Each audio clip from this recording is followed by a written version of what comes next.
పులి పడుకుంది కదా అని పక్కకెళ్ళి సెల్ఫీలు దిగకూడదు. కరెంటు తీగ కనిపిస్తుంది కదా అని పట్టుకుని ఉయ్యాలోకూడదు. కానీ మన ఉక్రెయిన్ మాత్రం భయానికే దడ పొట్టిస్తామన్న రేంజ్లో ఏకంగా ఆ రష్యా ప్రెసిడెంట్ పుతిన్ కూర్చున్న కుర్చీకే ఎసరు పెట్టింది. మాస్కో గోడలు కదిలిపోయేలా, ప్రపంచం గుండెల్లో రైళ్లు పరిగెత్తేలా యుక్రెయిన్ చేసిన పని ఇప్పుడు యుద్ధాన్ని మరో లెవెల్కి తీసుకెళ్ళింది. మొన్నటిదాకా యుక్రెయిన్ వార్ ఏదో ఒక మూల జరుగుతుందిలే అనుకుంటే ఇప్పుడు సడన్గా వచ్చిన ఒక న్యూస్ మాస్కో గోడలనే కాదు, ప్రపంచం మొత్తం షేక్ చేస్తుంది. అసలు మ్యాటర్ ఏంటంటే, ఇప్పటి వరకు ఈ వార్లో చాలా ఓపికగా ఆచితూచి అడుగులు వేస్తున్న మన భారత్ సహనాన్ని కూడా ఈ ఇన్సిడెంట్ దెబ్బతీసింది. మొదటిసారి భారత్ ప్రపంచం ఆశ్చర్యపోయేలా తన వైఖరిని మార్చుకుంది. అసలు ఏం జరిగింది అని చూస్తే ఒకటి కాదు, రెండు కాదు, ఏకంగా 91 ఆత్మాహుతి డ్రోన్లు. అవును, మీరు విన్నది నిజమే. 91 డ్రోన్ల సమూహం రష్యా క్యాపిటల్ సిటీ వైపు దూసుకెళ్ళాయి. షాకింగ్ విషయం ఏమిటి అంటే, వీటి టార్గెట్ ఏదో మిలిటరీ బేస్కో ఆర్మీ గిడ్డంగులో కాదు, సాక్షాత్తు రష్యా అధ్యక్షుడు వ్లాదిమిర్ పుతిన్ ఉండే ప్రదేశం. దీన్ని బట్టి చూస్తుంటే ఇది కేవలం సాధారణ దాడి కాదు, పుతిన్ తల నరకడానికి వేసిన పక్కా స్కెచ్ లాగా కనిపిస్తుంది. ఈ న్యూస్ న్యూఢిల్లీకి చేరగానే భారత్కు ఎక్కడ లేని కోపం వచ్చింది. తన మిత్రదేశపు నాయకుడి మీద జరిగిన ఈ పిరికి పంద దాడిని చూసి భారత్ అగ్గి మీద గుగ్గిలమైంది. అందుకే ఎప్పుడు వాడే ఆ సాఫ్ట్ డిప్లొమసీ లాంగ్వేజ్ని పక్కన పెట్టేసి ఈసారి గట్టిగా మాట్లాడడం మొదలుపెట్టింది. ఇక్కడ మరో విచిత్రం ఏమిటి అంటే, ఈ కోపంలో భారత్ ఒంటరిగా లేదు. ఎప్పుడు భారత్కి వ్యతిరేకంగా ఉండే చైనా కూడా మనతో చేతులు కలిపింది. భారత్, చైనా ఇలా ఒకే మాట మీద నిలబడడం అనేది చాలా అరుదుగా జరిగే విషయం. కానీ ఇద్దరు కలిసి ఇప్పుడు ఒకే వైపు వేలి చూపిస్తున్నారు, అదే యుక్రెయిన్. ఈ 91 డ్రోన్ల దాడితో ప్రపంచం మొత్తం ఒక్కసారిగా ఉలిక్కిపడింది. పుతిన్ని టార్గెట్ చేశారు అనే న్యూస్ మాస్కోని వణికించింది. ఇక భారత్ కోపం కట్టలు తెంచుకుంది. ఒక ఫ్రెండ్కి ఆపద వస్తే చూస్తూ ఊరుకోమన్నట్టుగా చైనా కూడా సీన్లోకి ఎంటర్ అయింది. జెలెన్స్కీ చేసిన ఈ పని గురించి భారత్ ఆ 2 అగ్రరాజ్యాలను చర్చకు లాగింది. ఇప్పుడు ఆ డ్రోన్లు ఏకంగా పుతిన్ బెడ్రూమ్ దాకా వచ్చేసాయి అంటే పరిస్థితి ఎంత సీరియస్గా ఉందో అర్థం చేసుకోండి. మరి దీనికి రష్యా రివెంజ్ ఎలా ఉండబోతుంది? నిజంగానే 3వ ప్రపంచ యుద్ధపు గంటలు మోగేశాయా అనిపిస్తుంది. ఎందుకంటే జెలెన్స్కీ సైన్యం ఆ రెడ్ లైన్ని క్రాస్ చేసేసింది. ఇక దీని తర్వాత శాంతి చర్చలు, మీటింగులు అంటే టైం వేస్ట్ తప్ప ఇంకేం లేదు అనిపిస్తుంది. ప్రధాని మోడీ గారు పర్సనల్గా ఇంత స్ట్రాంగ్ వార్నింగ్ ఇచ్చారు అంటే మ్యాటర్ ఎంత సీరియస్ అయి ఉంటుందో ఆలోచించండి. అసలు చైనాతో కలిసి భారత్ ఎందుకు స్టేట్మెంట్ ఇవ్వాల్సి వచ్చింది? నిజంగానే పుతిన్ మీద హత్యా ప్రయత్నం జరిగిందా? ఇప్పుడు అందరి మైండ్లో ఉన్న ఒకే ఒక్క ప్రశ్న, రష్యా నెక్స్ట్ స్టెప్ ఏంటి? ఈ మొత్తం ఎపిసోడ్ చూస్తుంటే ఏదో హాలీవుడ్ థ్రిల్లర్ సినిమా చూస్తున్నట్టు ఉంది కదా. ఈ ఫుల్ డీటెయిల్స్ తెలుసుకోబోయే ముందు చిన్న రిక్వెస్ట్, మీరు మా ఛానల్ సబ్స్క్రైబ్ చేసుకోకపోతే వెంటనే సబ్స్క్రైబ్ చేసుకోండి. కామెంట్ సెక్షన్లో జై హింద్ అని రాయడం మర్చిపోకండి. రిపోర్ట్స్ ప్రకారం యుక్రెయిన్ నుండి ఒకేసారి 91 డ్రోన్లు రష్యాలోకి ఎంటర్ అయ్యాయి. రష్యన్ల గుండెల్లో రైళ్లు పరిగెత్తించడమే వీటి మెయిన్ టార్గెట్లా ఉంది. కానీ రష్యన్ ఆఫీసర్స్ మాత్రం ఇది నార్మల్ అటాక్ కాదు బాబోయ్, ఇవి డైరెక్ట్గా ప్రెసిడెంట్ పుతిన్ నివాసాన్నే టార్గెట్ చేశాయి అని చెబుతున్నారు. ఒక్కసారి ఊహించుకోండి, న్యూక్లియర్ పవర్ ఉన్న ఒక దేశపు ప్రెసిడెంట్ ఇంటి మీదకి డ్రోన్లు వెళ్ళాయి అంటే అది మామూలు విషయం కాదు. ఇది యుద్ధ నియమాలను పూర్తిగా ఉల్లంఘించడమే. అయితే యుక్రెయిన్ మాత్రం ప్లేట్ తిప్పేసింది.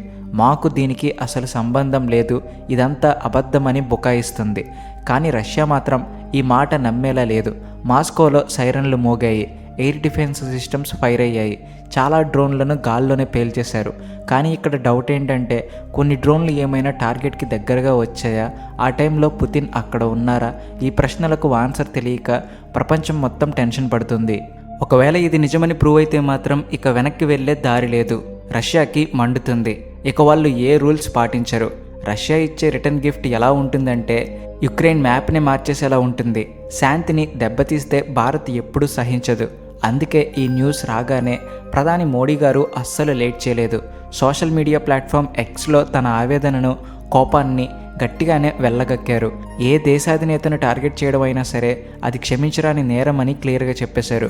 మోడీ గారు చేసిన ట్వీట్ చూస్తే భారత్ ఎంత సీరియస్గా ఉందో అర్థమవుతుంది. ఇది కేవలం ఒక స్టేట్మెంట్ కాదు, యుక్రెయిన్కి, దాన్ని ఆడిస్తున్న పాశ్చాత్య దేశాలకు ఒక గట్టి వార్నింగ్. శాంతి అనేది హింస ద్వారా రాదు అని భారత్ మెసేజ్ క్లియర్గా ఇచ్చింది. ఇలాంటి పనులు చేస్తే ఉన్నది కూడా పోతుంది. శాంతి కోసం చేస్తున్న ప్రయత్నాలన్నీ బూడిదలో పోసిన పన్నీర్ అవుతాయని మోడీ గారు హెచ్చరించారు. మీరు యుద్ధ భూమిలో కొట్టుకోండి, తప్పులేదు. కానీ ఒక దేశ లీడర్ని చంపడానికి ప్లాన్ చేయడం అనేది ఉగ్రవాదం కిందకే వస్తుంది. ఇది యుద్ధాల యుగం కాదని భారత్ ఎప్పటి నుండో చెబుతుంది. కానీ ఇలా వెనక నుండి పొడిచే పనులు చేస్తే మాత్రం ఊరుకునేది లేదని తేల్చి చెప్పింది. భారత్ ఇంతలా రియాక్ట్ అవ్వడానికి కారణం లేకపోలేదు. రష్యా మనకు పాత మిత్రుడు, కష్టకాలంలో మనకు అండగా నిలిచింది. ఈరోజు ఆ మిత్రుడి మీదకే ప్రాణాంతక ఆయుధాలు దూసుకొస్తుంటే భారత్ చైనాలు ఎలా మౌనంగా ఉంటాయి? ఇక్కడ ఆశ్చర్యం ఏమిటి అంటే రష్యా కారణంగా బద్ధ శత్రువులు కూడా మిత్రులుగా మారిపోయారు. బోర్డర్లో భారత్ చైనా మధ్య పచ్చగడ్డి వేస్తే బగ్గుమంటుంది అని మనందరికీ తెలుసు. కానీ ఈ డ్రోన్ దాడి వల్ల పెద్ద పెద్ద మీటింగ్స్ కూడా చేయలేని పని జరిగింది. బీజింగ్, న్యూఢిల్లీ రెండు ఒకే భాష మాట్లాడుతున్నాయి. చైనా కూడా వెంటనే మైక్ పట్టుకుని ఉద్రిక్తతలను పెంచే పనులు ఆపండి అని స్టేట్మెంట్ ఇచ్చేసింది. ఇప్పుడు ఆలోచించండి, ఒక ఇంటర్నేషనల్ ఇష్యూ మీద భారత్, చైనా ఒకే మాట మీద ఎప్పుడు నిలబడ్డాయి? దీన్ని బట్టి సిచ్యువేషన్ ఎంత సీరియస్గా ఉందో అర్థం చేసుకోవచ్చు. ఒకవేళ రష్యాలో పొలిటికల్గా ఏమైనా తేడా వచ్చినా లేదా పుతిన్కి ఏమైనా జరిగినా ఆ ఎఫెక్ట్ యూరోప్కే కాదు, ఆసియాకి కూడా గట్టిగా తగులుతుందని ఈ రెండు ఆసియా టైగర్స్కి బాగా తెలుసు. భారత్, చైనాలు ఇలా ఒకటవ్వడం అమెరికాకి, నాటో దేశాలకు పెద్ద షాక్ అనే చెప్పాలి. యుక్రెయిన్ని అడ్డం పెట్టుకుని రష్యాను విడగొట్టాలని వాళ్ళు ప్లాన్స్ వేస్తే సీన్ రివర్స్ అయింది. ఇప్పుడు అసలు ప్రశ్న, యుక్రెయిన్ ఎందుకు ఇంత పెద్ద రిస్క్ తీసుకుంది? ఇది జెలెన్స్కీ చేసిన అతిపెద్ద తప్పిదమా, లేక దీని వెనుక పాశ్చాత్య దేశాల కుట్ర ఉందా?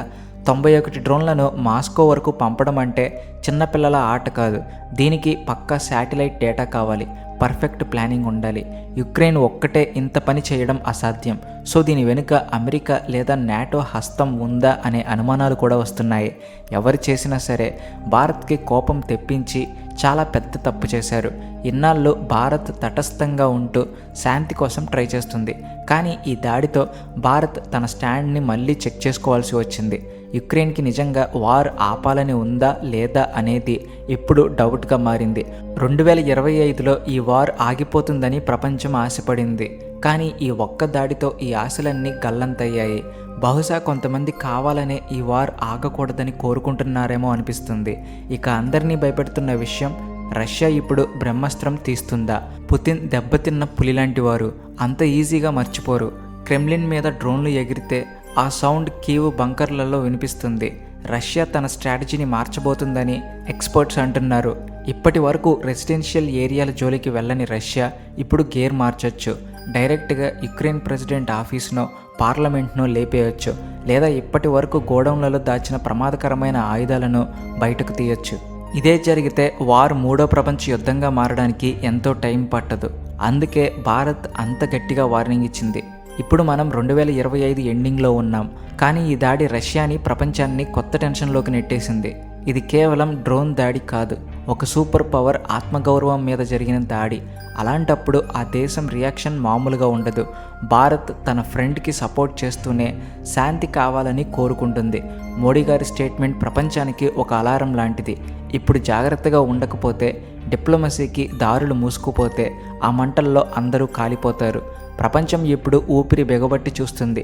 మాస్కో నుండి నెక్స్ట్ వచ్చే ఆర్డర్ ఏంటి? మనం నిజంగానే న్యూక్లియర్ అటాక్ వైపు వెళ్తున్నామా? భారత్, చైనా కలిసి ఈ మంటలను ఆర్పగలవా? 2026 స్టార్టింగే బ్లడ్తో స్టార్ట్ కాబోతుందా? దీని మీద మీ అభిప్రాయం ఏంటో కామెంట్ సెక్షన్లో చెప్పండి. అలాగే వీడియో నచ్చితే please like and share, and also thanks for watching.